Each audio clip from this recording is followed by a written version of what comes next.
10分钟后啊。哎，海童听到了喇叭声，他跟好友交代了一下，就拿起放在桌面上的手机，绕出收银台就走。走了几步又折回来，拿起包，忘记拿站印送给我的包了。不挽着他送的包出去，又得给我黑脸。沈小军笑道：“你这是幸福的烦恼啊。”海童挽着站印送给他的名包，走出书店去。2名保镖看到大少爷带着保镖团过来接大少奶奶，很识趣的没有再跟上。站印下车，他一手抱着一束花，一手替海童拉开车门。在海童近前了，他把花束递给海童：“老婆，送给你。”“谢谢老公。”海童接过花束，笑着在站印的脸上亲了亲，才钻进车里。站印摸了摸被亲的地方，眉眼带着笑意，跟着回到车上。“老婆，给你带来了2盒点心，让你当下午茶点。”站印上车后，又把2盒点心递给海童。海童笑着接过2盒点心，夸他：“老公，你是越来越体贴了。”他凑过来，飞快地又亲了他一下，在他耳边小声说道：“我爱死你啊！”站印揽住他的肩膀，也在他的耳边低声说道：“我也爱死你。”副驾驶座上的阿七：“大少爷，请考虑一下单身狗的感受呀。天天看着大少爷和大少奶奶秀恩爱，撒狗粮。阿七和他那些未婚的同事们都想谈恋爱了。”花束放在身侧，海童拿出1盒点心，打开盒子，问身边的男人：“要一起吃吗？你吃吧，我一向不喜欢吃甜食，除非是你亲手做给我吃的。”知道他不爱吃，海童也不勉强他，在他宠溺的眼神下，他就吃得津津有味。“哎，你知道我爷爷他们现在住在哪家宾馆吗？那拿到结果后，我直接去他们化被动为主动。”海童想早点解决房子的问题。我让人留意着他们的行踪，他们住在一家快捷酒店里，拿到结果了，我陪你去找他们。海志文的车轮胎被周红英扎破后，又一次被拖车拖走，海志文气得跳脚，嚷嚷着要找周红英算账索赔。他今天才换车胎，暂时没有车子可以使用。那海老头等人才会留在快捷酒店里，无聊地看着电视。彤彤，如果鉴定结果显示你爸不是他们家亲生的。海童坚定地道：“不会吧，我爸肯定是他们亲生的呀，我爸长得最像我爷爷的了。”站印没有见过老丈人，连相片都没有见过，不知道老丈人和海老头有多像。反正结果已经出来了，他们很快就会拿到 DNA 鉴定结果，海鱼是不是海老头亲生的，马上就揭晓。到了鉴定中心，站印陪着海童去拿到了结果。看了结果后，海童拿出了手机，拍下了结果发给了姐姐。“哎，怎么样啊？”站印还没有看结果，见他一连串的操作，脸上又没有什么笑意。站印还以为老丈人真不是海家亲生的呢。鉴定结果显示我和爷爷是有血缘关系的，我爸就是他们家亲生的。真是亲生的呀，他们对你们的态度那样恶劣，我总以为不是亲生的。海童看着丈夫，有点哭笑不得的：“你似乎盼着我爸不是他们家亲生的呀。”站印讪讪地道：“是他们做的太绝情，让人觉得你爸不是他们家亲生的一样。亲生的这样做真的太伤人心了。我和我姐不就是被他们寒透了心，这辈子估计都无法和解的了。”海童把结果收起来，还没有收到姐姐的回复，猜到姐姐应该在补眠。任你食的生意很好，赚钱是赚钱的，就是很忙很累。早餐生意都是要早起的。那海玲每天吃过午饭后，下午都是带着洋洋一起补眠，睡到傍晚起来，简单的弄顿晚餐吃过了，又得为第2天做准备，购物食材并准备好。包饺子就需要很多时间。海童有空的时候都会帮着姐姐包一下饺子，包好的饺子放在冰箱里保鲜，第2天就能省事很多呀。站印知道海老头他们现在住的酒店，他陪着海童带着保镖团直奔那家快捷酒店。海志文不在酒店里，海老头父子3人还有长孙海志明都在，4个人坐在床上打牌，听到敲门声。海志明去开门，手上都还拿着牌。谁啊？我，海童。听到海童的声音，海家人都很意外。海志明开了门，果真看到海童站在门前，旁边则是战家大少爷，后面是一班保镖。保镖团个个高大威猛，目光森冷，齐刷刷地看着海志明。海志明有点怂，他结结巴巴地问着海童：“海童，你想做什么？”“不是，你来做什么？”“在打牌呢。”海童往里面瞟了两眼：“我来跟你们协商一下。”“这也是你们这次过来的目的吧？”听到海童的话，海老头把手里的牌狠狠地砸在床上，就跳下床，边穿鞋边嚷嚷着：“协商什么？有什么好协商的？海童，我告诉你啊，你本不该姓海，你爸都不是我亲生的，我们收养了他，养他这么大，他没有报答，我们就走了，留下的房子就当作是报恩了。”海老头穿上鞋子后，快步地走过来，本想指着海童骂，看到战印站在海童身边，那张俊脸绷得紧紧的，表情严肃又冷漠。那海老头就不敢用手指指着海童了。那这个管城最优秀的男人啊，是他孙女婿，但他没有想到孙女婿的福气，反而因为孙女婿的原因，他和他的儿孙失去了很多，损失惨重。海童，你爸不是我的亲生儿子，你们也不是我的亲生孙女，咱们没有血缘关系，你还好意思和我这副老骨头争房产吗？我告诉你，我不会协商的，打官司就算我输了，我也不会搬出去。那海老头经孙子们普法后啊，也知道打官司对他不利，他就想拿着儿子不是亲生的来说事。海童不急着反驳，也不急着拿出结果，他平静地问着：“几天前海之亲是不是拔了爷爷的头发？那个兔崽子不知道发什么神经，说我头上有很多白发，要帮我把白头发拔了，被我赏了一巴掌。”海老头骂完后，后知后觉地问：“你怎么知道？”海童说道：“是我让他去拔爷爷的头发的，是你让他干的，你神经病啊，拔我头发做什么？那个兔崽子，你叫他做什么他就做什么。海童，你是不是给了至亲很多好处啊？给小孙子好处，也不给他这个当爷爷好处。养孙女有什么用？发达了，一点也不知道孝顺爷爷。我听说爷爷在村子里到处散步，我爸不是你亲生的。我爸死了10几年，他无法再反驳你这个当爸的抹掉了父子情分。我这个当女儿的只好替我爸反驳一下了。我爸留下来的遗产，按继承法，爷爷奶奶是能继承一部分的。打官司或者协商，结果都是一样的。爷爷奶奶只要不贪心，也不至于闹成今天这样。海童拿出了那份鉴定结果，我让海志亲拔了爷爷的头发，是拿去做 DNA 鉴定。我爸是不能再和爷爷做这个鉴定，不过我和爷爷做这个鉴定也是一样的。今天结果出来了，我刚拿到的，还新鲜得很。DNA 鉴定结果显示，我和爷爷是有血缘关系的。爷爷不懂这个没事，你的孙子们懂的。你让你大孙子跟你普及一下这种鉴定。爷爷还要说我爸不是你亲生的吗？我爸妈活着时，对你和奶奶那样孝顺，你们的心都是石头做的。为了把我家的房子宅基地给你的二孙子，你连我爸不是你亲生的话都说得出来。其实啊，我更希望我爸不是你们亲生的，那样还能释然。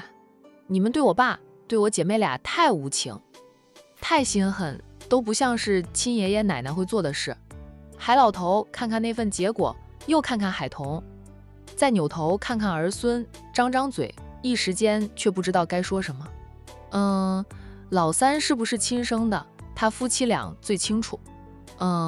他们不过是以为老三已经去世10几年，他们想怎么说就怎么说，老三也无法跳起来反驳他们了。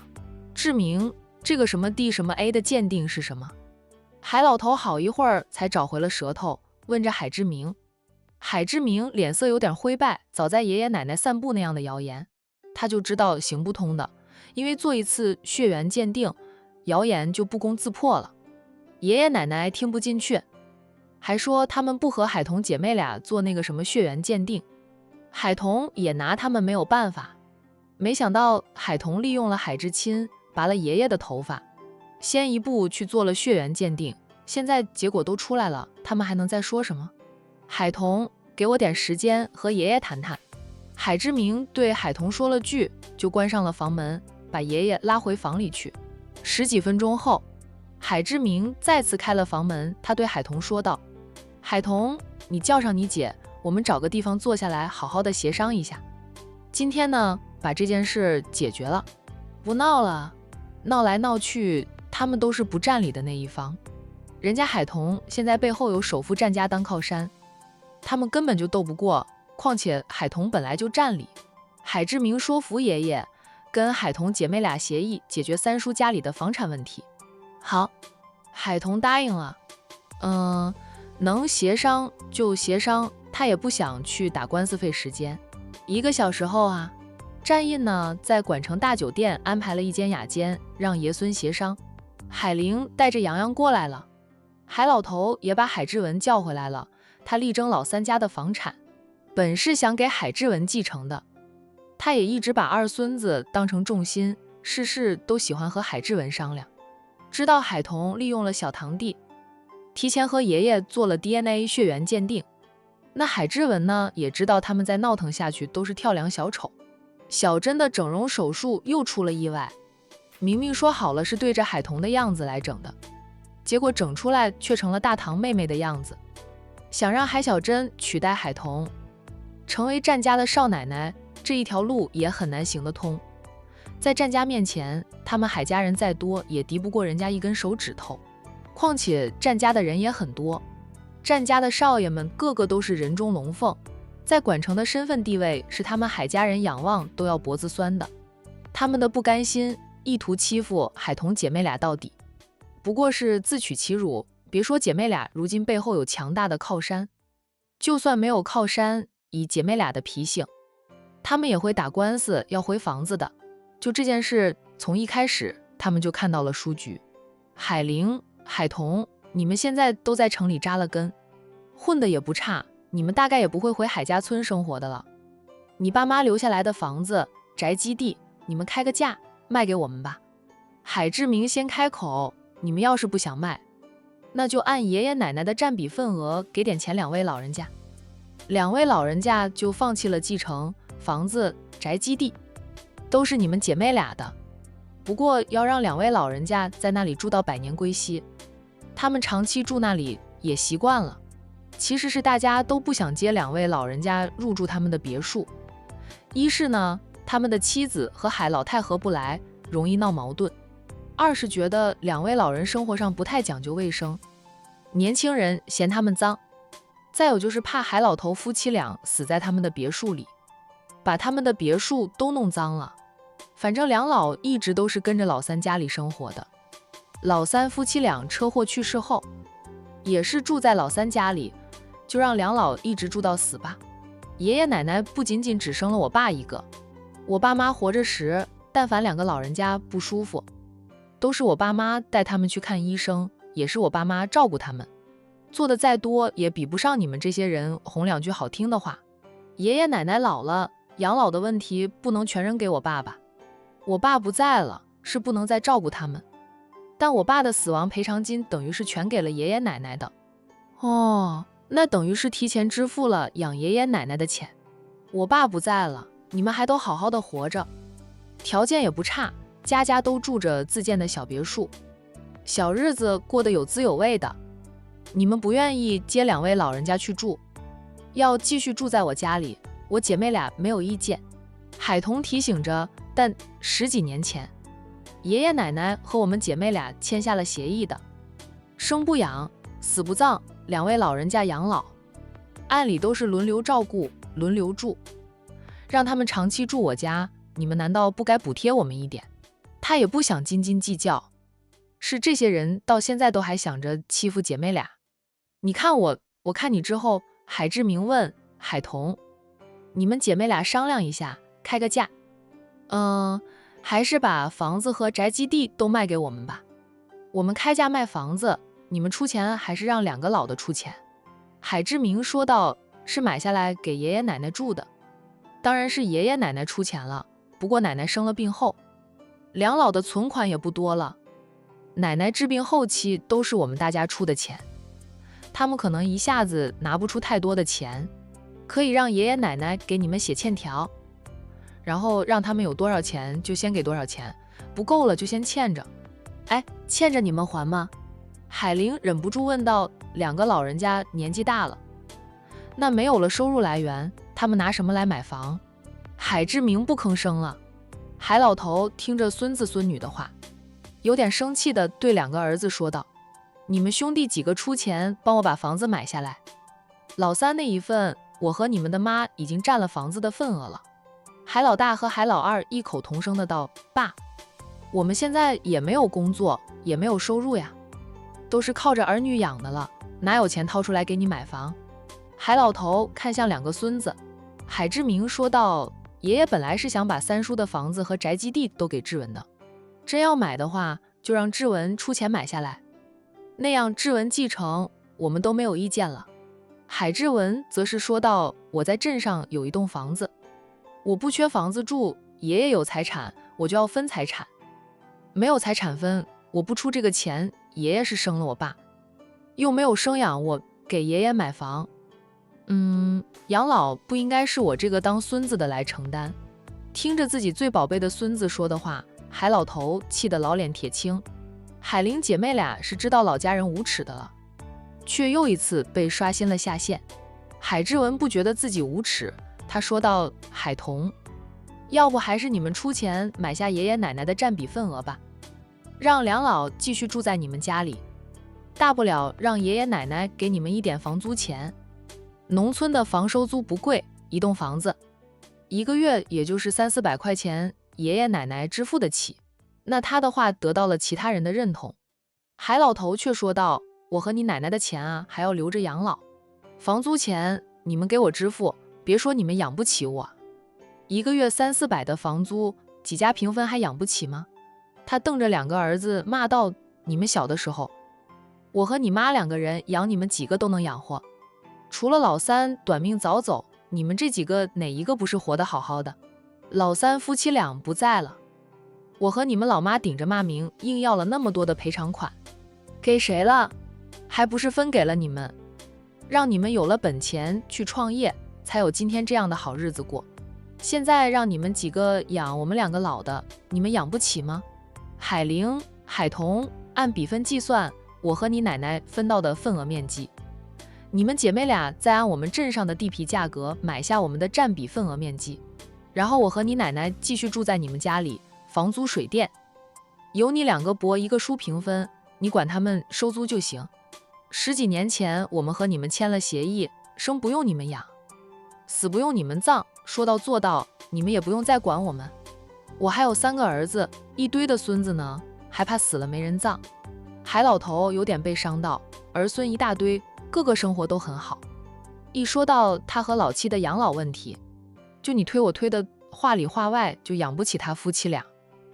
在那个穷苦的年代里，他夫妻俩都能养活4儿2女，现在儿孙满堂就养不活2个老的吗？镇上的那地皮价是多少钱1平方？海童问着。5-6千元1平方的样子吧。海童看向2个伯伯和2位堂兄，问他们，你们有意见吗？没意见就按爷爷说的去做了，我会让人帮我写好合同，然后带上公证人回去和爷爷奶奶做公证，重新协议。以后我爸妈留下来的房产，2位老人家就再也没有份了。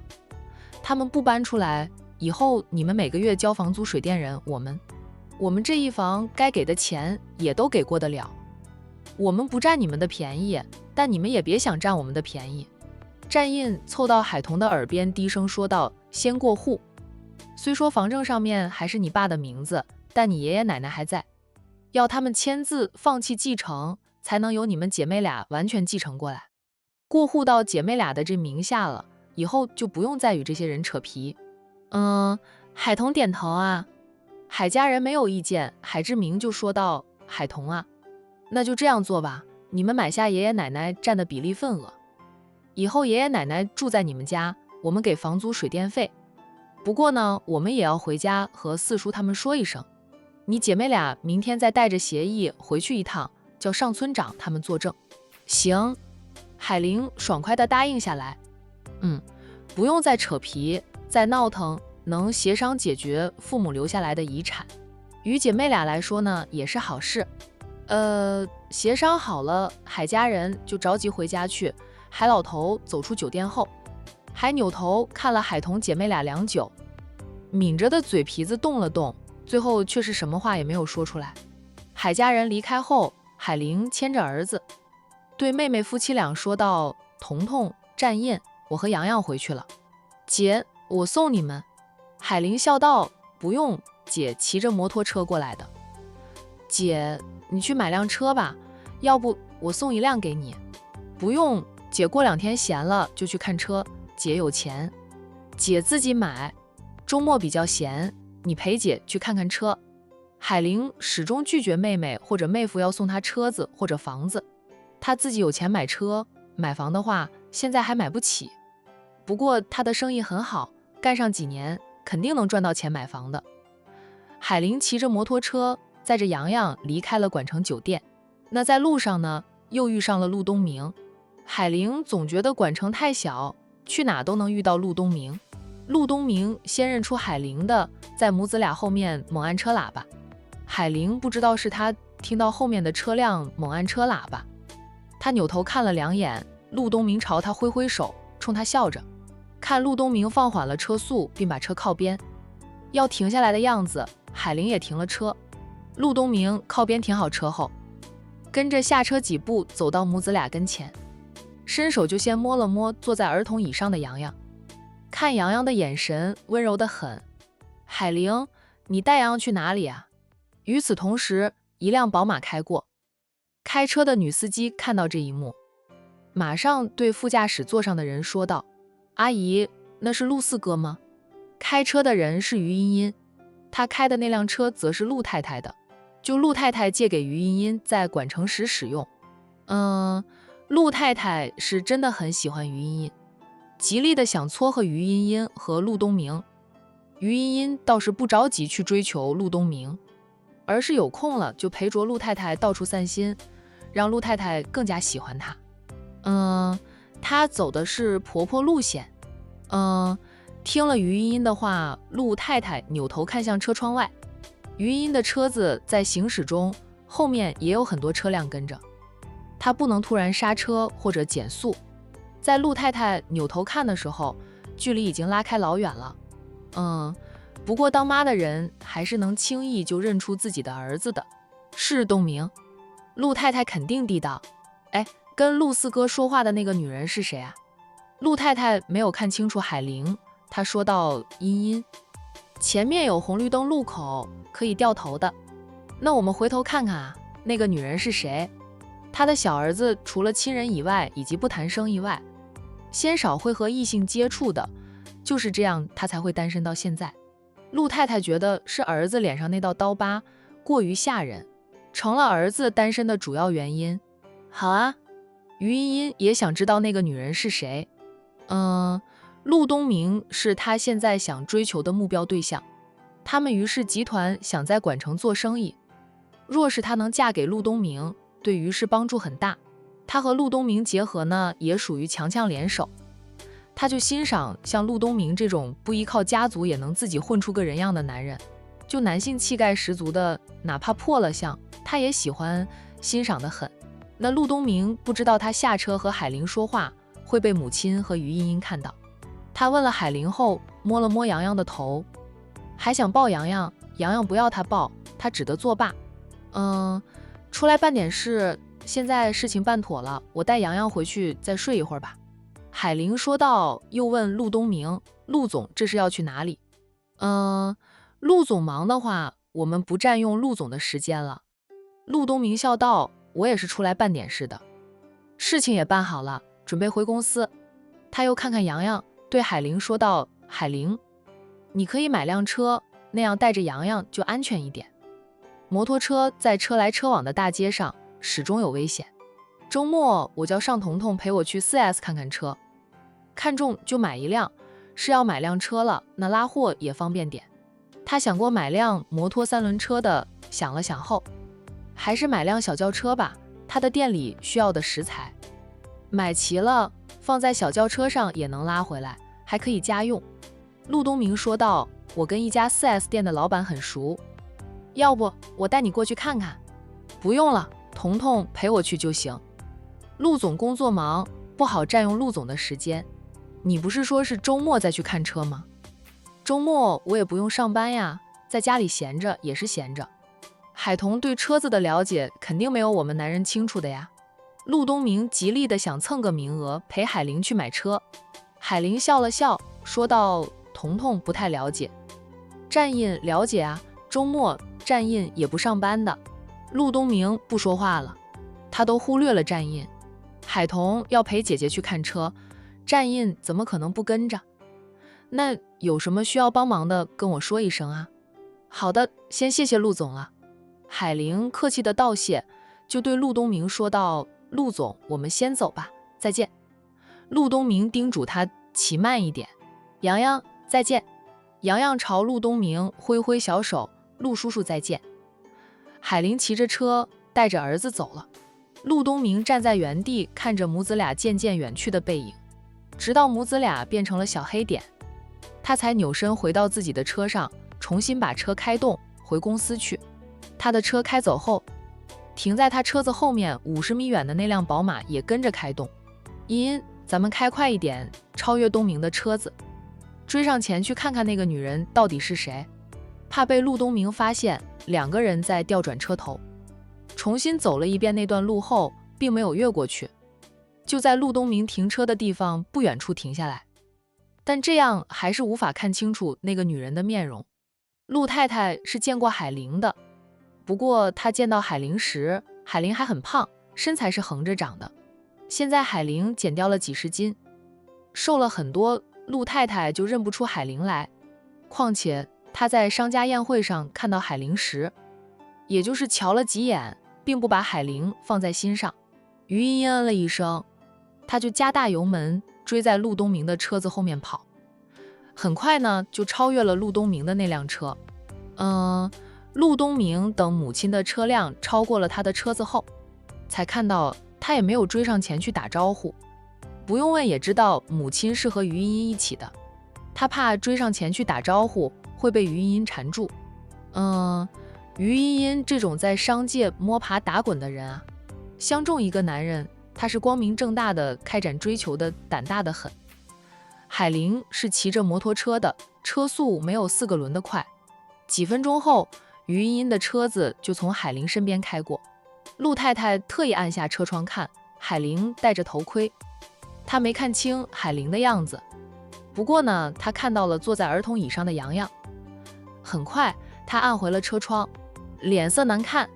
阿姨，你认识他吗？于茵茵好奇地问。她也看到了洋洋，是个带娃的少妇，那就是有丈夫的，不会成为她的情敌。于茵茵一下子就不紧张了。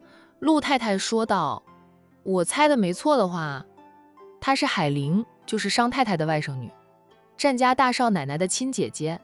我见过她见她的时候，她还胖得很，当时我看着她都忍不住嫌弃，怎么那样不爱惜自己，让自己吃成了个大胖子，老公不出轨不离婚才怪呢。陆太太是不喜欢海玲的，可能是初次印象不好吧。她觉得海玲的婚姻失败，海玲也有很大的责任，不知道好好的爱自己，婚后就只知道围着老公孩子打转，不知道提升自己就算了，连身材也不知道保持。刚离婚那会的海玲，陆太太目测海玲当时有将近200斤重，就算海玲长得也算高，但是太胖了，也很难看的。她是战大少奶奶的亲姐姐，离婚的了。于茵茵听陆太太提及海家姐妹俩，不过陆太太重点提及的是海童，毕竟海童身份不一样了，是战家大少奶奶了，如无意外，以后呢将是战氏家族的当家太太。同一个圈子里，抬头不见低头见，总会有点交集的。海玲是个离婚女人，陆太太就只提了2嘴。于茵茵也是因为海玲是海童的亲姐姐，才有点模糊的记忆。海玲去年离的婚，老公出轨了，听说还家暴她，而且在生活上向她提出 AA 制。海玲平时在家里带娃，属于家庭主妇，没有收入来源，她老公向她提出 AA 制，就是嫌弃她了呀，她都没有反应过来。听说后来是抓到了她老公出轨的证据了，她才知道老公早就在外面有人了。她老公跟她提 AA 制，家里什么费用都只出一半，对她抠得很，但给小三买的礼物都是奢侈品。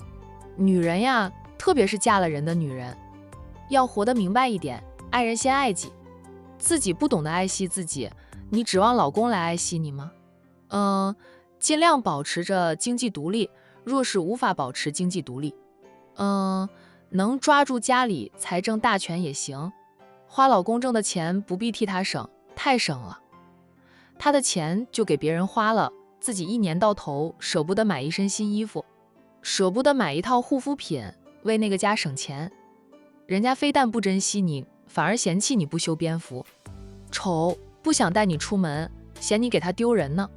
陆太太吐槽完海玲婚后不懂得爱惜自己，才会落得离婚的下场后，对于茵茵说道：茵茵，你放心，我们家东明不是那样的男人，你和东明要是结婚了，我们也很开明的，不会拦着不让你出门上班，你想干嘛依旧是自由的，我们都会支持你。于茵茵在于氏集团也算是核心人物了。陆太太知道这样的女人啊，不太可能在婚后就回归家庭当家庭主妇的。提前说好话，让于茵茵放心。于茵茵边开车边笑道：阿姨，我和陆四哥八字都还没有一撇呢，他总是躲避着我，我想追到陆四哥，估计还要很长一段时间。不过我认可阿姨的话，那个海玲以前更胖吗？现在看她也还挺胖的呢。海玲是还没有彻底减掉身上的肉，对于于茵茵这种身材很好的女孩子来说，海玲还处于肥胖的行列。知道海玲离婚后，于茵茵也没有多想，陆东明不可能娶个离婚带着个孩子的女人，陆家长辈也不会同意，而且那个叫做海玲的女人还胖乎乎的，陆东明眼光那么高，那样挑剔，连他于茵茵都看不上呢，会看上又胖又离过婚带娃的海玲。陆东明停车和海玲说话，于茵茵认为是冲着战印的面子，不管海玲怎么样，她都是战印的大姨姐，战印越宠妻，对大姨姐就越尊敬。海玲于海童来说，那是长姐如母的。东明对海玲的那个儿子很好。陆太太说了句，她从来不知道自己的小儿子竟然会那么喜欢一个小孩子的。于茵茵说道：小孩子长得可爱，谁看到了都会喜欢的。陆太太就偏头看了于茵茵一眼，没有再说什么。于茵茵是认为陆东明不可能会喜欢一个离婚的女人，她就不把海玲放在眼里。陆太太是当妈的，她对自己的儿子更了解，总觉得陆东明对海玲母子俩的关注有点超出了常理。想了想后，陆太太就掏出手机打电话，让人去帮她打听打听海玲的近况，那更想知道海玲和自己的儿子私底下是否经常接触。于茵茵听了陆太太吩咐人去打听海玲的近况后啊，问着陆太太：阿姨，你该不会是以为陆四哥对海玲感兴趣吧？海玲一个离婚女人，又胖，东明的眼光没那么差，不过咱们还是得防一防，谁知道海玲会不会肖想东明。茵茵，阿姨的儿媳妇人选是你这样的女孩子，就算海玲没有离过婚，也入不得了陆太太的眼。于茵茵也是，我没想到这一点，我只想着陆四哥不可能喜欢一个离婚女人，想到阿姨不会同意的，就不把海玲放在眼里。茵茵，东明一直单身，没有传过任何的绯闻，也没有追求过女孩子，他属于感情方面比较粗线条的人。不过谁要是能征服他，那他会用一生的柔情来宠着那个女人。你不要看轻海玲，她是战大少奶奶的亲姐姐。